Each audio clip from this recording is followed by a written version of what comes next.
What's up, guys? So I was actually going to take today off, but I woke up going through my YouTube comments, my last mock, and yet again, we are getting flooded with Rashan Gary haters. And I'm actually, pretty pissed off. I'm reaching the point where I don't think people are actually watching the tape on Rashan Gary. We've got people literally laughing at the fact that I list him as an edge rusher. Come on now. You clearly haven't even watched him play. I get if you want to be hesitant because he only had 4 sacks, and that's why I have him, a guy who was a consensus top 3 player heading into last season, falling to 8 to Detroit in my last mock. But you also got to realize he missed the middle of the season for injury and was top 10 in pressures in the nation as a sophomore the year before, so all the people that think he's just total trash, I don't think are actually giving him a fair chance, in my opinion. But also remember, Jadeveon Clowney, who isn't a terrible comparison for Gary, by the way, only had 3 sacks in his final season as well. So we're going to take a look at the tape. We're going to do 3 games here, which is what NFL teams usually do, is 3 games. And then, these top 10 guys, they're doing more than that. But you get the point. And we're going to try and see why it is that Rashan Gary only had 4 sacks. And I'm also hoping this gives a little more insight into why I'm such a film over box score guy and give the box score chasers in my Twitter feed and my YouTube comments such a hard time.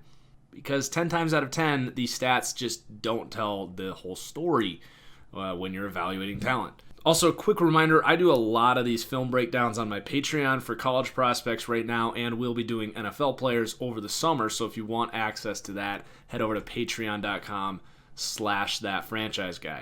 So we're going to start here with his Rutgers game. And something this first play here is actually going to show a theme of this entire video is that teams run away from him quite a bit.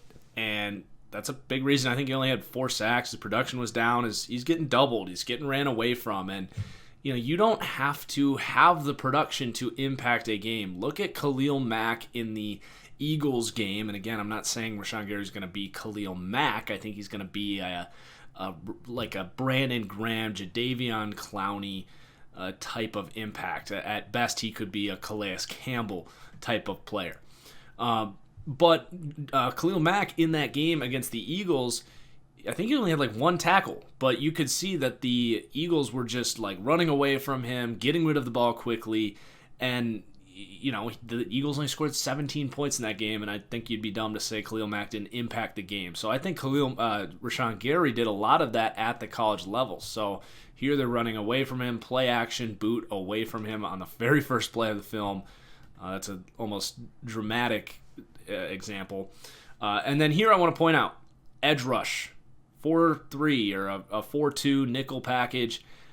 So many people in the comments saying Rashan Gary is not an edge rusher. What? You aren't watching the tape. We're 2 plays in and he's been playing on the edge. He ran a 4.6. The dude, to laugh at the fact that someone thinks he's an edge rusher is just ridiculous and unfair to everybody. Now, before we start this play, he is a versatile player. I will give you that. He could technically play in a 3-4, but a 3-4 defensive end is an interior defensive lineman, and I just don't think he offers as much value in the top 10 in that type of role. Now, he has the versatility to play in a hybrid scheme. Wait, who runs a hybrid scheme? Detroit? Oh, that's weird. You mocked him to Detroit? Yeah, he can play on first down a 3-4 end. He's really good against the run. That's his most redeeming quality as an impact player. So he's going to enter the league as a really good run defender on the edge or the outside, as a 3-tech. But I still think I would much prefer him in a base 4-3, 4-2 nickel on the edge on first and second down, where he can have his run contains and be that kind of Belichickian defensive end. If anything has held up over the Belichick era, it is that he likes bigger defensive ends. Obviously, Matt Patricia, we're referencing this. He comes over from that scheme. He likes bigger defensive ends who can get you to third down. And then when third down happens, you're just putting your pass rushers in the best place to succeed. It doesn't really matter who's an off-ball or a stand-up edge guy, who's an interior guy, who's an edge guy, what scheme are you running. It's about putting your pass rushers in the best place to get after the quarterback on third down. That's really what the NFL is all about. So here again, they're running away from him. So already 2 plays into the game, he's dictating how they're going to run the ball. Again, on the edge, they originally were running away from him, but he keeps his contain. He's there. Screenplay on the opposite side would be pretty rare for him to pick that up. You know, he could have picked it up. You would give him a neutral grade on that. Here we go, running away from him yet again. So every play to this point, they've been avoiding Rashan Gary. And he actually tracks that down. He goes unblocked. Just kind of a poor play design, if you ask me, by Rutgers. All right, so here we go. This is a 3-down lineman set. Let's look. This is what we're talking about here when I say scheme doesn't matter. You might look at this and say, oh, it's a 3-4. They got 3 down linemen. No, this is a nickel package. It's 2nd and 8. They've got 3 wide receivers, so we're in nickel. They've got, looks like a 3-3 defense, which is something Detroit runs a lot of. So this is kind of versatility you like. But again, in a 3-down set, a 3-down lineman set, he's still an edge rusher. So here comes off the edge, and these are the reps we're going to be really looking for because he does not get a lot of these one-on-one situations, to be honest. So on this one, it's not a full win, and I'm excited to see what he does with all of the one-on-ones in these 3 games. This video might get a little long, but that's all right. I think it's going to be an in-depth breakdown of Rashan Gary. Also, I got to give my thanks to Diluted Yinzer here for the cut up. Much appreciated. So one-on-one, he doesn't have a ton of counter moves. That is definitely the biggest criticism of him. He's got the power. I think in this situation, if the interior line didn't collapse so much, we would have seen him step up, and this rush might have looked a little prettier because you do see he does come with that swim over the top after being engaged for a little bit. And they get rid of the ball pretty quickly here because the pressure's coming in on the blitz. That's the other thing I noticed a lot with Rashan Gary is Michigan blitzed a lot, and not on this play necessarily, but they did a lot of asking him to just push the pile and letting the linebackers come in for the sacks, which I think we'll see later. So we got another run as an edge rusher, or an edge position again. This time they're running at him. He blows his dude up. He kind of loses his lane. All 3 linebackers totally over pursue here, though. 36, and even Devin Bush could have done a better job here. Just a bad play there by 36. On the edge again, we haven't seen him on the interior. We are now in the second quarter for the Rashan Gary is an interior guy. Also, a lot of Detroit fans saying he's redundant with Deshaun Hand. Like, you realize Deshaun Hand is an interior defensive lineman, right? And you do realize Detroit was dead last in pressures last year. All right, 2nd and 8. Good job recognizing the swing pass there. On the edge again. Here we have 4-2 nickel look. Oh, that's weird. They ran a toss away from Rashan Gary. Why would they do that? He's terrible.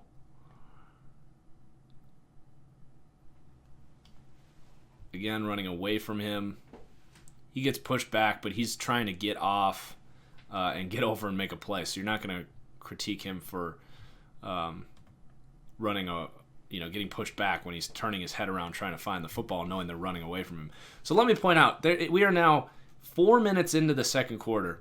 He has had one single play where he had just a flash of an opportunity at a sack, and they got rid of the ball quickly, knowing that Rashan Gary was coming, and the blitz came in.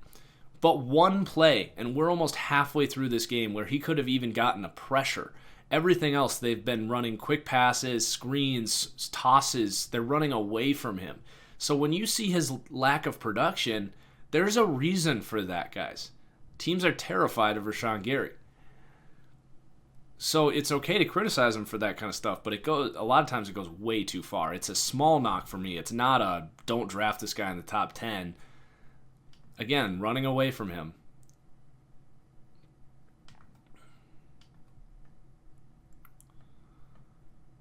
Second and 10 on the edge. Blows his dude up. Him and the interior here just dominate this play. So do we get a third down here? 3rd and 2. So this is, again, a bit of a loaded box. Looks like a 4-3 over of some kind. Maybe a 4-2 nickel with the safety down there as a outside linebacker. So again, a quick hitting pass. No time for Rashan Gary to get in there, but let's see what he does. Oh, he gets chip blocked. So still Rutgers focusing their attention on Rashan Gary. They're going to chip him with this tight end. He has no opportunity to do anything on that play. So now 4th and 2. Shrugs off 2 blocks and runs to the edge to get a 4th and 2 stop. That is what I love about him, his discipline in the run game. Now, I don't, prioritize run defense or anything, but there's no doubt that Rashan Gary is at worst going to be an elite run defender, just like Jadeveon Clowney is. Clowney's never been an elite pass rusher. He's been a solid one. But if you can get Jadeveon Clowney, or at least a similar version of a player, at the 8th pick, you're telling me you're not going to take that? Here's a run again. Let's see, is he interior here? Let's see, where's the... Nope, he's on the edge again. This is a heavy package. Blows that play up. So we're into the 3rd quarter now. He's had 1 opportunity at a pressure. Great run defense. We can keep moving. We know he can do that. We're more focused on if he can rush the passer. Gets chipped. 2nd and 8. Rutgers choosing to take him out. Gets chipped again. Screen away from Rashan Gary. You sensing a theme here yet, guys? Blows up the run. Makes a dominant tackle on the inside. All right. Too bad he's really bad at football. 1-on-1. They're running a screen away from Rashan Gary. It's almost over the top how much they're avoiding him.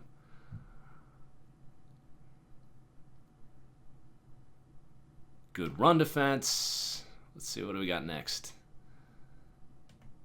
We have a kind of a weird nickel look here on the edge. They're going to run a toss his way. Oh, it's a throwback fake. Nothing to really see there. So let's see. I think this is one of those schemed. Yes, they're going to slant him inside, which I don't like what they do with him there, to be honest, because they're going to overload this side. The line's going to be shifting that way, so I'd rather have him coming on the edge. That's just kind of a weirdly schemed play. That's not on him.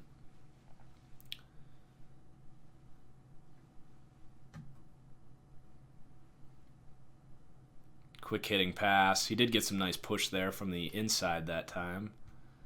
Let's see, is this a...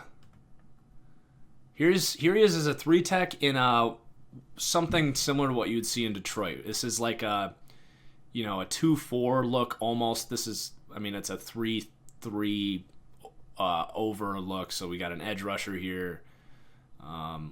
And then they're going to put Winovich out here on the edge, and then they're going to bump Gary inside. And this is what I like about Gary, because, they're up by 28. They're not afraid of the run, so you can put him inside, and you can see the push he can generate on the inside. He attracts a little bit of attention there from the center.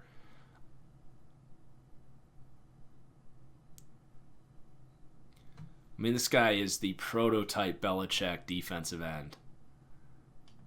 Here's another scheme where they're asking him to crash inside and hope that the linebackers can wrap around, and that this tackle, what they're hoping for here, you see a lot of this these days, you're hoping that this tackle is going to cave in and follow Gary, as they've been doing all day.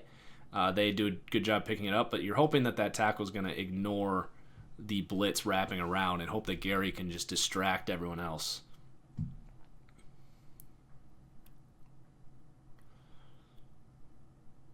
So there's a 3rd and 5 rush off the edge. This is a really good rep. You can see the explosion off the ball, the length, the leverage. Look at how he's got the tackle on his back heels. He's got his leverage. He's driving his feet. Now the quarterback gets rid of this ball almost instantly, but Rashan Gary was well on his way to a sack here and a really good rep. Forces a terrible pass that could have been picked off. So that's really just his second legit pass rushing rep in this game, and he just dominated that tackle. Got a hit on the quarterback. All right, so that's the first game.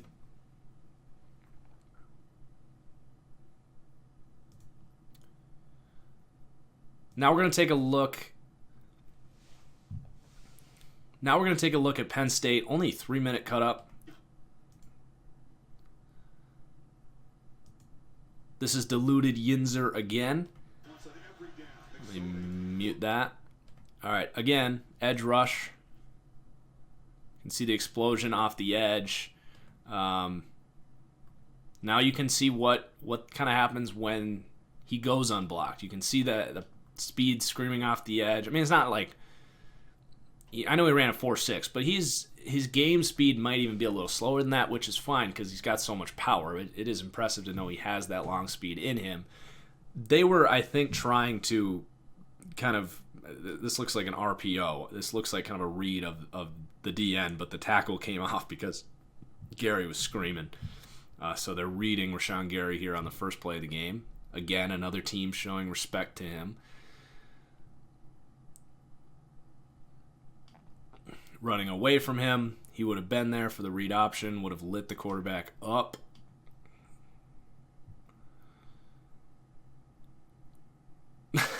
Look at him just, like, Winovich gets the sacks, right? And I think Winovich is a great player.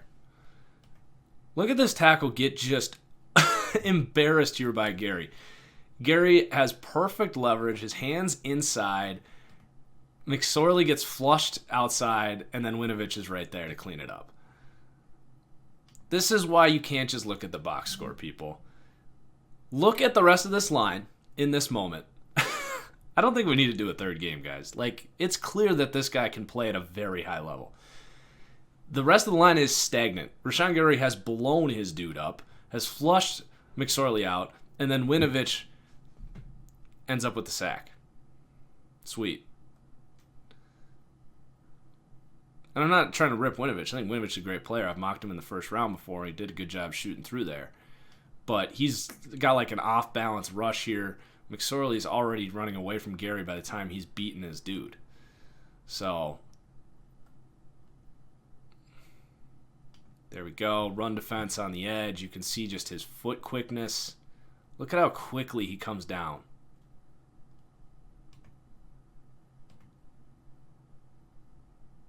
And he makes the tackle, or at least starts it.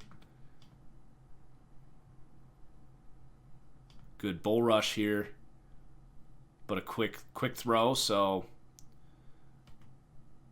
doesn't have time, but he pushes that pocket. Brandon Graham, Jadeveon Clowney, Calais Campbell. This is the type of player we're looking at here. Again, a quick throw, but good technique here. I love rushers that do this one-hand drive. This is a rare move. You don't see a lot of rushers that do this right here. You know, Khalil Mack does a lot of this. He has fantastic balance in this moment. He's got his hand on his left shoulder pad, he's extended his arm, and then he is free to do whatever he wants to do with this arm, whether it's bend inside, which he does have some decent bend at times. He can, club, swim, spin, whatever he wants to do. He's got freedom to do, or he can plant that second arm in and get a second punch in and drive his dude into the quarterback. This is such a, it's not easy to set that up, but once you get your tackle in that position, they are screwed.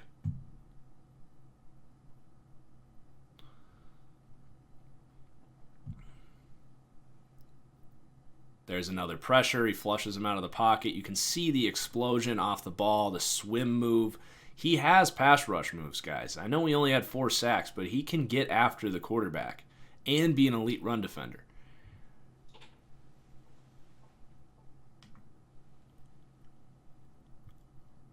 So here is he on the inside on this one. Nope. On the edge again.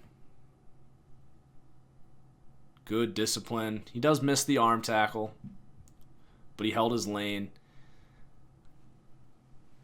I don't think anyone's really doubting his ability to play the run on the edge. Like, he's just such a freak. That's like Jadeveon Clowney. Like, he's just such a natural.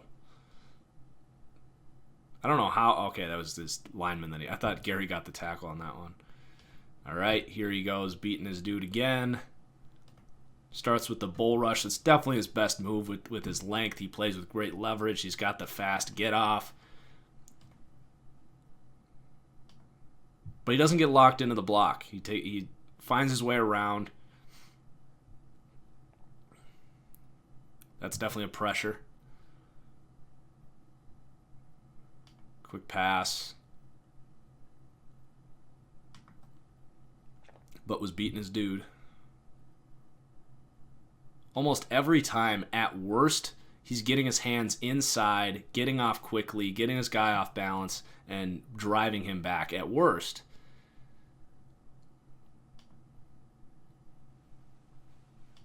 On this one, the D tackle gets blown up so bad that he can't really cut back inside. But this is another thing I like about edge rushers is never run past the quarterback. This is something that made Chicago so lethal. This is a big Vic Fangio coaching thing. Don't run past the quarterback. It's too easy to step up. You can see right there, just a couple steps up, Chase Winovich runs past the quarterback. And it's too easy to step up. It's too easy to get blocked again. Rashan Gary, though, doesn't run past the quarterback. I don't know if he was coached to do that or what, but I love when edge rushers have that awareness. Again, doesn't run past the quarterback.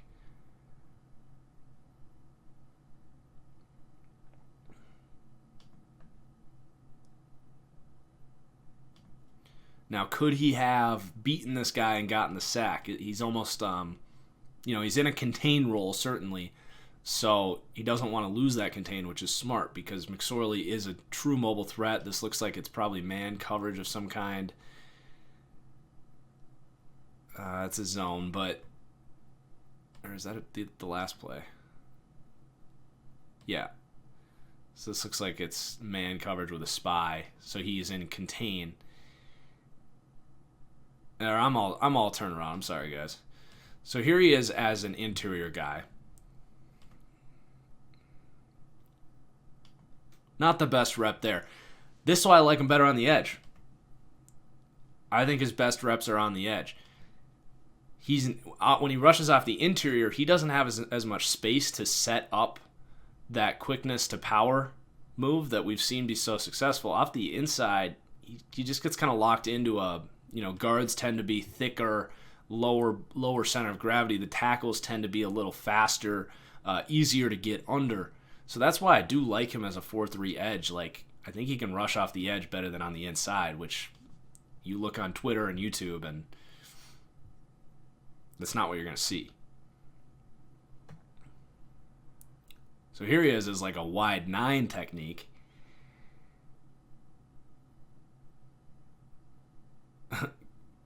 Demolishes his dude. Would have had the sack if the other guys weren't blitzing off the edge on the other side. You can see again the length. One arm driving his dude back. Ugh. I have to raise him up my board, if anything, after this.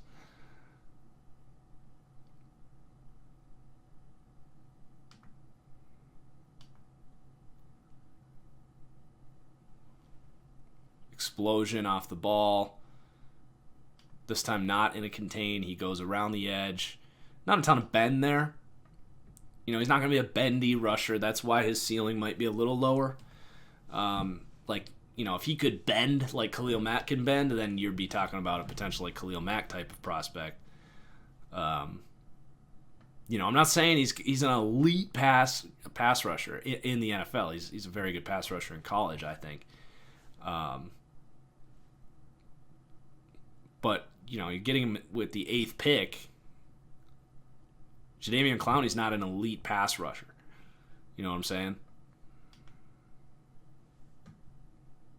He's got enough physical traits and skill to be a successful pass rusher, an elite run defender, and a really good pro for 12 years. He's still a true junior, by the way. Young guy coming off an injury. Let's see this rep right here. 2nd and 9. This is his biggest weakness, and I get it. A lot of pass rushers will be able to bend this edge when they do go past the quarterback. This is what you should talk about, bend, is dipping that helmet and cutting off the step up. I'm trying to reenact it with my mouse here. He doesn't necessarily have that great bend. I think I've seen reps where he shows decent bend, but he doesn't really have that. He wants to get his guy front on, drive him back into the quarterback, and disrupt like a Brandon Graham, Jadeveon Clowney. Some edge rushers like a Harold Landry would have bent in and been about right here as opposed to right there. The tackle's able to push him back. It's still a pressure, though. He still had won that matchup until the tackle kind of made up for it.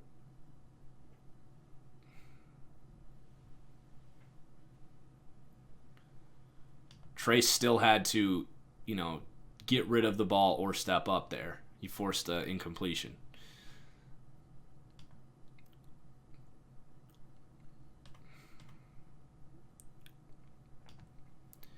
So he just comes screaming in unblocked here. The pulling guard had to track him down. So he made a decision to try and blow that thing up before it even got started. Because if he tried to cut back inside, he was going to get lit up. So I'm not going to knock him for that. He tried to just make a miraculous play. Now, he should have been a little more, disciplined here. Seeing this pulling guard, if this is a handoff, he should have probably engaged with the guard and tried to cut off this lane right here. In my opinion, you never know what he's been told to do.